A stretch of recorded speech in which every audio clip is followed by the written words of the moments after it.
YCP అక్రమార్కులకు మంత్రి అండదండలు ఎందుకో ఏమో మౌనమేళ నారాయణ అంటూ ఒక వార్త ఆంధ్రజ్యోతిలో పబ్లిష్ అయింది సార్. అంటే సాధారణంగా సాక్షిలో ఒక మంత్రికి వ్యతిరేకంగా వార్తలు వస్తే దాన్ని పెద్దగా పట్టించుకోవాల్సిన అవసరం లేదు. కానీ ఇది టీడీపీకి సొంత మీడియాగా చెప్పబడే ఆంధ్రజ్యోతిలో ఇటువంటి వార్త వచ్చింది సార్. మంత్రికి అగైనెస్ట్గా ఒక వార్త ప్రచురితమైంది. వైసీపీ వాళ్ళ మీద మీరు ఇప్పటి వరకు యాక్షన్ తీసుకోవడం లేదు, మీ అండదండలు వాళ్ళకి ఇంకా ఉన్నాయి అని చెప్పేసి ఏమంటారు? అంటే టీడీపీ సొంత మీడియా అనేది మీ వాదన, నేను అనడం లేదు. ఎందుకంటే ఒక పత్రిక పైన నేను అలా అభాండాలు అన్యాయంగా అయ్యాను, నా పద్ధతి కాదు. బట్ ఒకటి మాత్రం ఖచ్చితంగా చెప్పగలను, మీరన్నా నిజం. సాక్షిలో చంద్రబాబు క్యాబినెట్ మంత్రుల గురించి వార్తలు వస్తే ఆశ్చర్యపడాల్సిందే లేదు, ఎందుకంటే అది వైసీపీ పత్రిక కనుక వస్తుంది. కానీ ఆంధ్రజ్యోతి వైసీపీని మాత్రం వ్యతిరేకించే పత్రిక, అంతవరకు అయితే ఖచ్చితంగా మనం చెప్పచ్చు. జగన్మోహన్ రెడ్డి పైన చాలా మామూలు పోరాటం కాదు కదా. జగన్మోహన్ రెడ్డి రాజశేఖర రెడ్డి కాలం నుంచి ఆ రోజుల్లో ఆ రెండు పత్రికలను రాజశేఖర రెడ్డి అనేవారు. జగన్మోహన్ రెడ్డి ఇప్పటికీ కూడా ఆంధ్రజ్యోతిని టార్గెట్ చేస్తారు. అందువల్ల ఆంధ్రజ్యోతి పత్రికలో చంద్రబాబు నాయుడు ప్రభుత్వ పనితీరుపై కానీ, పాలనపై కానీ, తెలుగుదేశం ఎమ్మెల్యేల విషయంలో కానీ, కూటమి గురించి కానీ ఏ వార్త వచ్చినా దానికి క్రెడిబిలిటీ చాలా ఎక్కువ ఉంటుంది, విశ్వసనీయత ఎక్కువ ఉంటుంది. రోజు విమర్శించే వారికి విశ్వసనీయత ఏముంటుంది? ఉండదు కదా. సో అందువల్ల ఆంధ్రజ్యోతి కథనం మంత్రి నారాయణ పైన చాలా సీరియస్ క్వశ్చనే. ఎందుకంటే మీకు వరుసగా ఆంధ్రజ్యోతి కథనాలు చూస్తే అసలు ఒక రకంగా ప్రతిపక్ష పాత్ర పోషిస్తున్నారా అనేటువంటి అభిప్రాయం కూడా కలుగుతుంది. ఎందుకంటే చాలా క్రిటికల్ అంశాలు, ఎమ్మెల్యేల పనితీరు పైన వార్తలు వచ్చాయి. ఎమ్మెల్యేలు దోచేసుకుంటున్నారు, ఎమ్మెల్యేలు మారడం లేదు, అసలు చంద్రబాబు నాయుడు ఎందుకు ఉపేక్షిస్తున్నాడో అర్థం కావడం లేదు, చంద్రబాబు నాయుడు చెప్పినా వినడం లేదు అని, తర్వాత మంత్రులు పనిచేయడం లేదు అనేది చాలాసార్లు వార్తలు వచ్చాయి. అలాగే అధికారులు, కలెక్టర్లు కదలడం లేదు, మెదలడం లేదు అని వార్తలు వచ్చాయి. ఇప్పుడు ఏకంగా చంద్రబాబు క్యాబినెట్లో కీలక మంత్రి, సో చంద్రబాబు క్యాబినెట్లో చాలా ముఖ్యమైన మంత్రి, ఏదో అనామక మంత్రి కాదు, ఫస్ట్ టైం మినిస్టర్ కాదు. అందులో చంద్రబాబు డ్రీమ్ అయిన అమరావతికి రెండవసారి బాధ్యత వహిస్తున్న మంత్రి. సో ఈ వార్తల సారాంశము మొదటి నుంచి కూడా ఏంటంటే, ఈవెన్ వైసీపీ ఈ ఆంధ్రజ్యోతిలోనే కాదు, తెలుగుదేశం శ్రేణుల నుంచి కూడా సోషల్ మీడియాలో ఎప్పటికీ వచ్చే కథనాలు ఏంటంటే, అక్రమార్కులు గత ప్రభుత్వంలో చెలరేగారు, ఇప్పుడు చెలరేగుతున్నారు అని. అంటే అక్రమార్కులు ఏ పార్టీ అధికారంలోకి వచ్చినా వాళ్ళకు తిరుగులేదు అని అనుకోవాలా? ఎందుకంటే జగన్మోహన్ రెడ్డి ఇప్పుడు ఇది మొదటిసారి కాదు ఈ వార్త రావడం, మంత్రి పేషీలో పాత వాళ్ళే, ఇలాంటి వార్తలు కూడా చాలాసార్లు వచ్చాయి. అవి ఆ కాంట్రాక్టర్లే ఇంకా నడుస్తున్నది, వాళ్ళే నడుస్తున్నాయి అని. అంటే రాజకీయ పార్టీ అధికారం మారినా వెస్టెడ్ ఇంట్రెస్ట్లు మారవు అని అనుకోవాలా? ఎందుకంటే చంద్రబాబు క్యాబినెట్లో ఒక మంత్రి పైన ఒక ప్రధానమైన అటాక్, దీనికి ఇప్పుడు తెలుగుదేశం సమాధానం చెప్పాలి. ఆంధ్రజ్యోతి కథనాలు, ఏబిఎన్ రాధాకృష్ణ వీకెండ్ కామెంట్లు తెలుగుదేశం శ్రేణుల్లో ఒక పెద్ద గందరగోళాన్ని కూడా సృష్టిస్తున్నాయి. ఏంటి మీరు అన్నట్లు ఆంధ్రజ్యోతి తెలుగుదేశం సొంత మీడియా అని నేను అన్నాడు, కానీ తెలుగుదేశం వాళ్ళే అనుకుంటారు. మీరు దిగువ స్థాయిలో కూడా, క్షేత్రస్థాయిలో కూడా ఇది మా పత్రిక అనే అనే భావన ఉంటుంది తెలుగుదేశంలో. మీరు ఎవరినైనా అడగని శ్రేణుల్లో ఆంధ్రజ్యోతి పట్ల వాళ్ళ పర్సెప్షన్ ఏంటంటే ఇది మా సొంత పత్రిక అనే రేంజ్లో ఫీల్ అవుతారు. సో అందులో వస్తే చాలా ఇబ్బందిగా ఉంది. నాతో ఒక సీనియర్ తెలుగుదేశం నాయకుడు అన్నాడు, సార్ జగన్మోహన్ రెడ్డి విమర్శిస్తే మాకు ఇబ్బంది లేదు, ఉతికి ఆరేస్తాం. జగన్మోహన్ రెడ్డి పత్రికలో మీడియాలో వస్తే అసలు మా వాళ్ళు నమ్మరు, మాకు అభ్యంతరం వేయలేదు, వాళ్ళు అంతే రాస్తారు. మీలాంటి విశ్లేషకులు అంటే మేము వ్యూహాత్మకంగా మీకు కావాలంటే వైసీపీ కండువా వేసి సోషల్ మీడియాలో కథనాలు వేస్తాం, మా ఆస్థాన విశ్లేషకుల ద్వారా మిమ్మల్ని తిట్టిపిస్తాం, మిమ్మల్ని జగన్మోహన్ రెడ్డి మనిషిగా ముద్ర వేస్తాం, జగన్మోహన్ రెడ్డి పేటీఎం అంటాం, పని అయిపోతుంది. కానీ రాధాకృష్ణన్ ఏమనాలి, ఆంధ్రజ్యోతిని ఏమనాలి అర్థం కావడం లేదు సార్. ఏకకాలంలో మా పైన కిరోసిన్, డీజిల్, పెట్రోల్ పోసి కాలబెడుతున్నాడా అన్న పదం కూడా వాడాడు అతను. ఆ స్థాయికి వచ్చేస్తున్నారు సార్. మాకు విపరీతంగా మమ్మల్ని క్వశ్చన్ చేస్తున్నారు కార్యకర్తలు, ఏమవుతుంది మరి అంటే ఆంధ్రజ్యోతి పత్రికకున్న విశ్వసనీయతది. నిజంగా కూడా జర్నలిజంలో ఆంధ్రజ్యోతి పత్రిక రాధాకృష్ణకున్న విశిష్టత ఏంటంటే న్యూస్ జడ్జిమెంట్. చాలా పంచ్ న్యూస్ను పట్టుకోగలుగుతాడు. అది అందుకే ఆ చనిపోయిన పత్రికను జీవం పోసాడు కదా. దేశ చరిత్రలో నాకు తెలిసినంత వరకు ఒక క్లోజ్ అయిన పత్రికను మళ్ళీ పునర్జీవింపజేసి సక్సెస్ చేసిన సందర్భాలు దాదాపు లేవనుకుంటాను. The credit goes to Radhakrishna, అనుమానం లేదు. ఆయన ఏదో తెలుగుదేశం పైన విమర్శలు చేస్తున్నందుకు నేను అనడం లేదు, కానీ దట్ ఇస్ ఎ రియాలిటీ కదా. కొన్ని సందర్భాల్లో మనకు ఎవరైనా మనం అంగీకరించాలి. సో ఈవెన్ వైసీపీ అయినా అంగీకరించాలి రాధాకృష్ణకున్న, ఆంధ్రజ్యోతికున్న ఆ జర్నలిస్టిక్ ఎబిలిటీకు. సో అందువల్ల ఇప్పుడు ఈ వార్తలు తెలుగుదేశం శ్రేణుల్లో కూడా గందరగోళాన్ని సృష్టిస్తున్నాయి. తెలుగుదేశం నాయకులకు ఆన్సర్లు లేని పరిస్థితి తీసుకొస్తోంది. ఏంటి మన ఎమ్మెల్యేలు దోచేసుకుంటున్నారు, చంద్రబాబు నాయుడు ఎందుకు ఏమనడం లేదు, 164 మంది ఎమ్మెల్యేలు ఉండగా కూడా ఎందుకు మాట్లాడతలేరు, మనం అధికారంలోకి వచ్చినా అవే అక్రమార్కులు ఎందుకు చెలరేగుతున్నారు, అంటే అధికారులు నుంచి మొదలుకొని కాంట్రాక్టర్ల వరకు మరి ఏమైంది, జగన్ పాలన పోయింది కదా కానీ వీళ్ళందరూ ఎందుకు పోలేదు. సో ఇలాంటి ప్రశ్నలు మంత్రులు ఎందుకు జగన్ పైన విరుచుకుపడడం లేదు, ఒకరిద్దరు మంత్రులు మినహా మిగతా వాళ్ళు ఎవరు పెద్దగా రియాక్ట్ కావడం లేదు. ఏమైనా రియాక్ట్ అయితే చంద్రబాబు నాయుడు, లోకేష్లు, కూటమి తరఫున పవన్ కళ్యాణ్ తప్ప మీకు మంత్రులు ఎవరు పెద్ద ఎత్తున జగన్ ప్రభుత్వం పైన విరుచుకుపడడం లేదు. జగన్మోహన్ రెడ్డి పైన, గత జగన్ ప్రభుత్వం పైన ఏంటి అసలు ఇది అనే అసహనం పెరుగుతుంది.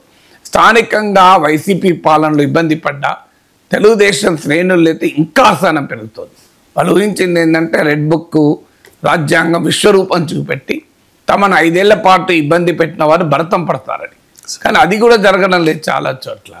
ఇక ఇసుక, భూ కబ్జా, వసూళ్ళు, ఇది కూడా ఆంధ్రజ్యోతి కథనమే. ఎమ్మెల్యేలు వసూలు రాజాలుగా మారిపోయారు. ఆంధ్రజ్యోతి కథనమే. ఒక వెంచరు వేయాలన్నా ఎమ్మెల్యే కప్పని చెల్లించాల్సిందే.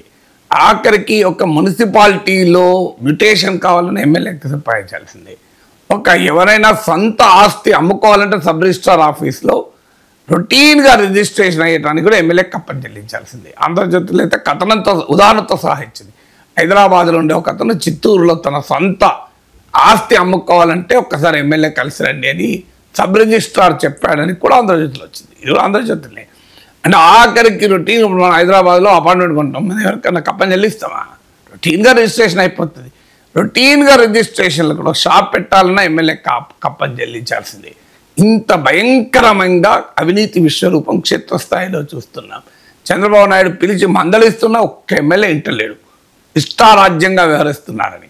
దీంతో ఆంధ్రజ్యోతి కథనాల విశ్వసనీయత ఆధారంగా తెలుగుదేశం శ్రేణులు తమ అనుభవాలు కూడా పంచుకుంటున్నారు. నిజమే కదా, మన ఎమ్మెల్యే ఇట్లనే ఉన్నాడు కదా అని. చాలా చోట్ల ఆంధ్రజ్యోతి కథనాల పట్ల నెగిటివ్ రియాక్షన్ కాదు, వాళ్ళు they are trying to relate. నిజమే కదా, చాలా చోట్ల, అన్ని చోట్ల అన్నలేమో అందరు ఎమ్మెల్యేలు అలా ఉన్నారని కాలేదు.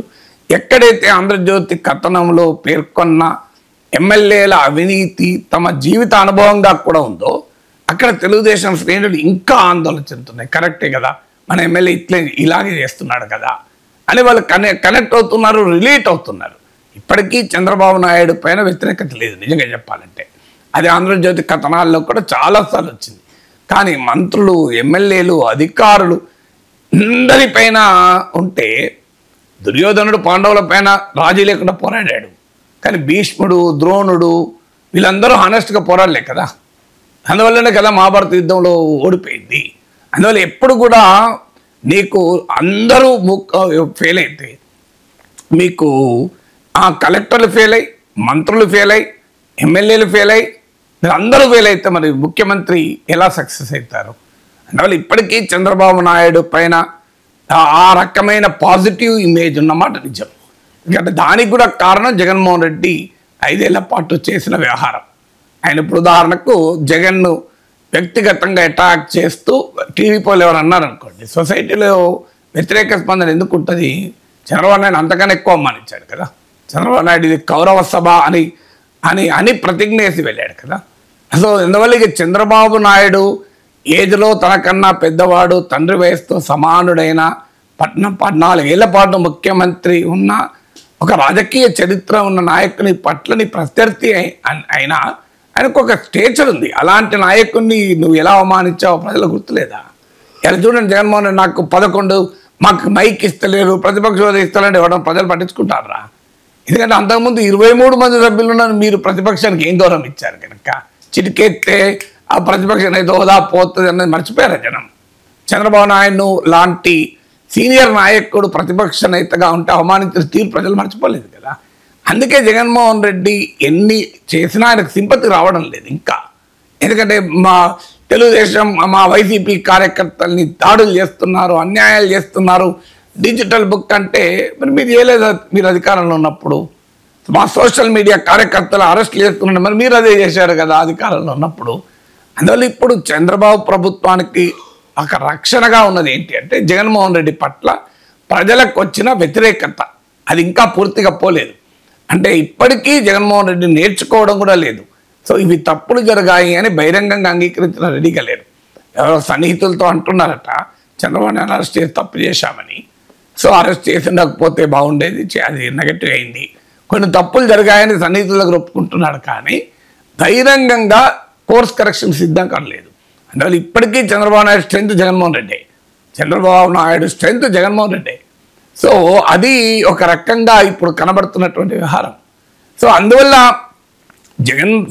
జగన్మోహన్ రెడ్డి సృష్టించుకున్న తీవ్ర ప్రజా వ్యతిరేకత వల్ల ఈ తప్పులన్నింటినీ ప్రజలు ఇప్పటికీ కూడా భరిస్తున్నారు. ఇప్పుడు ఆంధ్రజ్యోతిలో వస్తున్న తప్పుల మీద ఇక రేపు ఇది ఎంతకాలం ఉంటుంది? ఒక దశ వస్తుంది కదా, దశ వచ్చిన తర్వాత మేము మార్పు కొరకు ఓటేస్తే మార్పు లేదు అన్న భావన ప్రజల్లో కలిగితే అప్పుడు వచ్చే రాజకీయ పరిణామాలు చాలా తీవ్రంగా ఉంటాయి.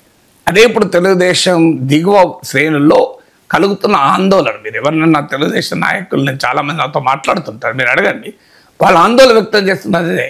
ఇప్పుడు ఏకంగా మంత్రి నారాయణ పైన అక్రమార్కులతో సంబంధాలు, అంతకుముందు ఇదే ఆంధ్రజ్యోతిలో కథనం వచ్చింది, అమరావతిలో ఇంకా రంగుల కలే.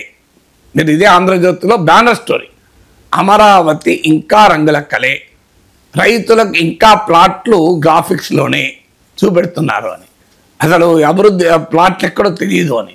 సో అమరావతి ప్రోగ్రెస్ రంగుల కలగా ఉంది, అమరావతికి ఇన్ఛార్జ్ మినిస్టర్ అక్రమార్కులకు అండగా ఉన్నాడు. మరి ఏం జరుగుతుంది? దీనికి ఆన్సర్ చెప్పాలి కదా. ఇప్పుడు ఆంధ్రజ్యోతి కథనం పైన స్పందించాల్సిన బాధ్యత చంద్రబాబు నాయుడుకు ఉంటుంది, లోకేష్కి ఉంటుంది. ఎందుకంటే ఎవరో కొత్తగా మంత్రి, అనుభవం లేని మంత్రి కాదు కదా, చాలా సీనియర్ మంత్రి, కీలక బాధ్యతలున్న మంత్రి, చంద్రబాబు నాయుడుకు అత్యంత సన్నిహితుడు. 5 ఏళ్ల పాటు ప్రతిపక్షంలో సమయంలో కనిపించకపోయినా, జగన్మోహన్ రెడ్డి దాడికి బయటికి రాకపోయినా, రాజకీయాలకు దూరంగా వ్యాపారాల్లోనే పరిమితం అయినా, తిరిగి మళ్ళీ అధికారంలోకి రావడంతోనే మళ్ళీ అదే మంత్రి పదవి తెచ్చుకోగలిగిన సామర్థ్యం, సాన్నిహిత్యం చంద్రబాబుతో ఉన్న నాయకుడు కదా. అందువల్ల చంద్రబాబుకు అత్యంత సన్నిహితుడు పైనే, అది కూడా ఆంధ్రజ్యోతిలోనే ఇంత తీవ్రమైన ఆరోపణలు వస్తే ఇప్పుడు ఆన్సర్ ఏంటి? ఎవరిని ట్రోల్ చేస్తారు? ట్రోల్ నాగేశ్వరం చేయలేరు కదా, నేనేమంటలేను కదా, ఆంధ్రజ్యోతిలో కథనే కదా మనం మాట్లాడేది. ఇప్పుడు ఎవరిపైన అభాండాలు వేస్తారు, ఎవరిని పేటీఎం అంటారు చెప్పండి? రాధాకృష్ణ అయితే అనే అవకాశమే లేదు. మరి రాధాకృష్ణ కథనాలు, ఆంధ్రజ్యోతి కథనాలు అంటే తెలుగుదేశం పార్టీకి నమ్మకాలు కదా, పూర్తి నమ్మకం కదా. ఇప్పుడు మరి దీనిపైన ఏమంటారు? ఆన్సర్ ఉండాలి కదా.